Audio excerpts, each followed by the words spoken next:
लालू प्रसाद को लेकर के कहा यह जाता है कि लालू प्रसाद गजब का सेटिंग करते हैं और उनकी रणनीति एक अलग और अनोखे अंदाज में होती है। आपको बता दें कि महागठबंधन को लेकर के कई तरह की बातें कही जा रही थी और कहा यह जा रहा था कि नीतीश कुमार महागठबंधन को तो साथ लेके चल ही रहे हैं, 7 दलों का गठबंधन तो है ही, इसके साथ साथ उनमें बूस्टर डोज दे करके उन्हें देश भर में अलग अलग दलों को यानी गैर भाजपाई दलों को एकजुट करने का पूरा प्लान बनाया गया था। अब इसको आप ऐसे समझ सकते हैं कि जो हमने आपको बताया है उस खबर में आखिर सत्यता कितनी है, किस तरह से लालू ने एक ही वार में कई शिकार कर दिए हैं। लालू प्रसाद जब बिहार आए थे, पटना में उन्होंने डेरा डाला था, तो हमने तभी कह दिया था कि लालू ने अब खूंटा ठोक दिया है, अब यहाँ से वो बैकफुट पे नहीं जाने वाले हैं, बल्कि तेजस्वी यादव के हाथ में कमान दे करके या फिर नीतीश कुमार से अगला पिछला हिसाब बराबर करके वो जाएंगे। इन सारी बातों को लेकर के अब चीज़ें खुल करके सामने आने लगी है। लालू प्रसाद ने जब पहली बार नीतीश कुमार से कांग्रेस की नेता सोनिया गांधी से मुलाकात करवाई थी तो बात नहीं बनी थी। हमने कई बार आपको खबरों में बताया है कि सोनिया गांधी ने एक प्रस्ताव रखा था जिसकी चर्चाएं शुरू हो गई थी जदयू के भीतर, और उसी को लेकर के उपेंद्र कुशवाहा भी बाहर हो गए थे।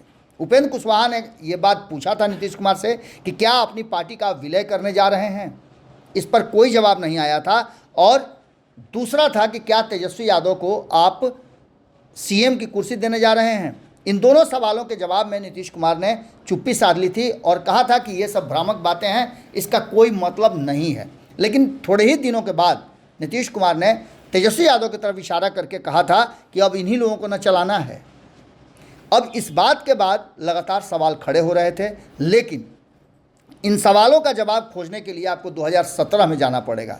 2017 में लालू प्रसाद के लाख मनाने के बाद नीतीश कुमार नहीं माने थे, अड़ गए थे कि किसी भी हद तक जाकर के वो तेजस्वी यादव का इस्तीफा और अपने मंत्रिमंडल से उनको बाहर कर ही देंगे, क्योंकि नीतीश कुमार करप्शन से, क्राइम से और कम्युनिज्म से समझौता नहीं कर सकते हैं। हालांकि नीतीश कुमार कितना इस पर अमल करते हैं ये एक अलग मुद्दा है, लेकिन सरकार गिर गई थी और 2017 में कहीं ना कहीं एनडीए में वापसी हो गई थी नीतीश कुमार की, जो लालू प्रसाद को बर्दाश्त नहीं था। और तब से लालू प्रसाद लगातार नीतीश कुमार को लेकर के तल्ख रहे हैं और उनकी रणनीतियों को लेकर के अलर्ट रहने की बात तेजस्वी यादव से कहते रहे। 2020 में परिणाम आया और लालू प्रसाद ने प्रयास तो किया, लेकिन उसका भी भंडाफोड़ हो गया कि लालू प्रसाद चाहते हैं इधर से उधर विधायकों को करके अपनी सरकार बनाना। खैर, नीतीश कुमार ने सरकार तो बना ली, लेकिन हमने तब भी कहा था कि नीतीश कुमार इस सरकार से संतुष्ट नहीं है और भारतीय जनता पार्टी के व्यवहार को लेकर के अब नीतीश कुमार कोई नया फैसला ले सकते हैं और इसके लिए उन्हें थोड़ा वक्त चाहिए। हमने बताया था कि 2 साल के अंदर में ये सब कुछ क्लियर नज़र आने लगेगा।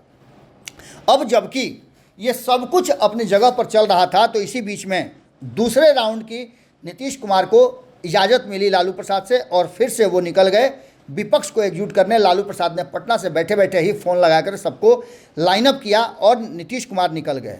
उसका नतीजा ये हुआ कि करीब 16-17 दलों का गठबंधन उनके साथ जुड़ने के लिए तैयार हो गया, जिसमें से आपको पता है कि 7 दल तो बिहार में ही थे, यानी कि 5-6 और दल मिल करके 7-8 दल के साथ साथ बातचीत के बाद अब ये तय हुआ कि नीतीश कुमार देश भर में विपक्ष को एकजुट करेंगे। लेकिन तभी जीतन राम मांझी का बाहर हो जाना कई कहानियों को जन्म देने लगा। इतना ही नहीं, उसके ठीक पहले जिन व्यक्तियों ने नीतीश कुमार को प्रधानमंत्री बनने की काबिलियत बताई थी वो भी बाहर हो गए हैं। एक एक करके सब बाहर होते जा रहे हैं। तो अब ये बातें सामने आने लगी है कि क्या लालू प्रसाद के स्ट्रेटजी और उनके ट्रैप में नीतीश कुमार फंस गए हैं। क्या लालू प्रसाद ने 2017 का बदला और 1990 का बदला, 94 का बदला सब एक साथ ले लिया है। आपको बता दें कि इस बात को लेकर के भारतीय जनता पार्टी ने कुछ खुलासे किए हैं। निखिल आनंद हैं, भारतीय जनता पार्टी के प्रवक्ता हैं, उन्होंने लालू प्रसाद के इस एक्शन को लेकर के अपने हिसाब से अपनी बातें रखी है, जिस पर आपका जानना बहुत ज़रूरी है। उन्होंने लिखा है कि लालू ने कांग्रेस के साथ मिलकर जेडीयू का स्क्रू गजब का टाइट कर दिया। नीतीश जी के निजी सुविधाकर्ता ललन सिंह हाँफते हुए कह रहे हैं कि नीतीश पीएम हो के नारे मत लगाइए, विपक्षी एकता को खतरा उत्पन्न हो जाएगा। क्या नीतीश अब राहुल गांधी का झोला डंडा उठाकर जयकारा लगाएंगे? इतना ही नहीं, उन्होंने आगे लिखा है कि जेडीयू की दुनिया की अकेली अद्भुत पार्टी है जिसके नेता पीएम का दिवा स्वप्न देखते हैं पर कार्यकर्ताओं को पीएम वाले नारे लगवाने से डरते हैं। स्पष्ट है, आरजेडी और कांग्रेस के क्लच में जेडीयू अब आ गई है।